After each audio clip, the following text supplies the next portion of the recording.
les signatures Europe 1. Bonjour Emmanuel Ducrot. Bonjour Dimitri, bonjour à tous. Du journal L'Opinion, vous nous parlez de l'Iran dans un instant. Mais d'abord, bonjour Gaspard Proust. Bonjour. Bah dis donc, oui, il faut réagir quand on... Oui, non, c'est parce que vous n'êtes pas allé jusqu'au bout de la phrase. Vous devez être content, Gaspard. On a finalement enterré la reine d'Angleterre. Bah oui, comme dirait le vendeur du McDo, un client qui cherche son jouet Happy Meal, c'est dans la boîte. Non mais ça fait du bien quand ça s'arrête. Moi en tant qu'humoriste, là vraiment on commence à avoir honte. Ça fait quand même 10 jours qu'on ronge la hanche artificielle de la Queen pour arracher un sourire. Donc vous avez au fond honte. Oui, mais bon, après elle l'a cherché. J'ai vu les chiffres, ça a quand même coûté 35 millions aux Anglais pour faire défiler une boîte en chaîne sur des départementales. Moi je vais faire un devis avec les déménageurs bretons, c'est pas du tout la même. Mais à un moment, il faut être pragmatique. Je veux dire, sachant que mamie, la Toutankhamon Fish and Chips, là, elle devait peser autour des 40 kilos, ça fait presque 1 million le kilogramme de bidoche à bigoudi. Non mais, excusez-moi, après le bœuf de Kobe, la big de Windsor, moi je veux bien que la viande maturée ce soit toujours un peu plus cher, mais il y a quand même des limites, vous voyez. Franchement, vous êtes monstrueux, c'est horrible. Il n'y a pas une image qui vous a un peu marqué de cette cérémonie? Mais si, bien sûr, moi j'ai un cœur, et moi celui qui m'a le plus touché dans cette cérémonie, c'est Joe Biden. Ah.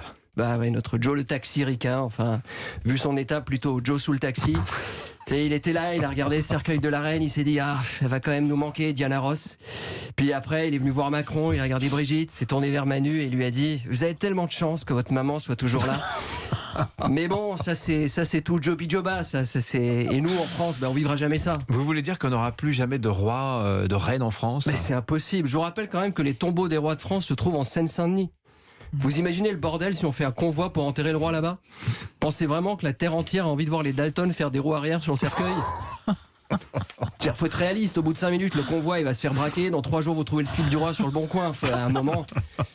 Mais le pire, Dimitri, c'est qu'on parle de la reine, mais on oublie les autres victimes de l'actualité, et c'est ça le drame, vous voyez. Ah voilà, vous voulez parler d'Adrien Quatennens, c'est de la main courante déposée par sa femme parce qu'il lui aurait mis une gifle. Bah moi j'y crois pas, attendez, un mec de gauche gifler une femme, un CRS ou un flic, oui évidemment, mais là...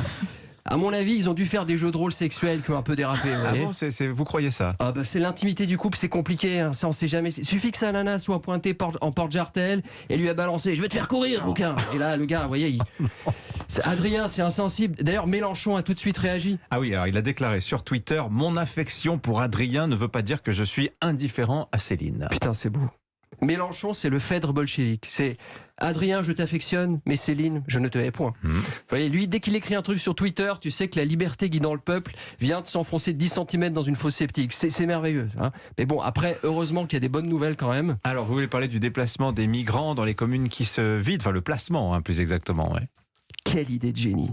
Non mais on va accueillir des gens en leur disant, tu sais quoi, pour pas te faire perdre ton envie d'aller voir ailleurs, on va te foutre dans un endroit où personne n'a envie d'habiter. Vous voyez. Comme ça, à un moment, le gars, il va se dire, ah en fait, c'est sympa Kaboul by night. Vous avez l'air de regretter cet accueil. Bah évidemment, vous savez, moi en tant que lanceur d'alerte, ça me dérange pas d'accueillir des migrants tant que ça reste à plus de 10 000 bornes de chez moi. Et on est tous pareils. Hein. Et puis on se prive d'un truc. Vous imaginez les futures séquences de L'amour est dans le pré d'ici 20 ans? Nous rencontrons maintenant Ahmed, réfugié afghan qui élève des chèvres et de l'opium thérapeutique dans le Larzac. Ce grand romantique au cœur tendre rêve de fonder une famille nombreuse. Pour lui, ce sera déjà la 4e. Ce cœur original nous a immédiatement touchés par sa spontanéité lorsque lors du premier week-end passé avec ses 3 prétendantes, il nous a avoué « Je les garde les 3 femmes ». Sur ces belles paroles, on est en retard. Merci Gaspard Proust.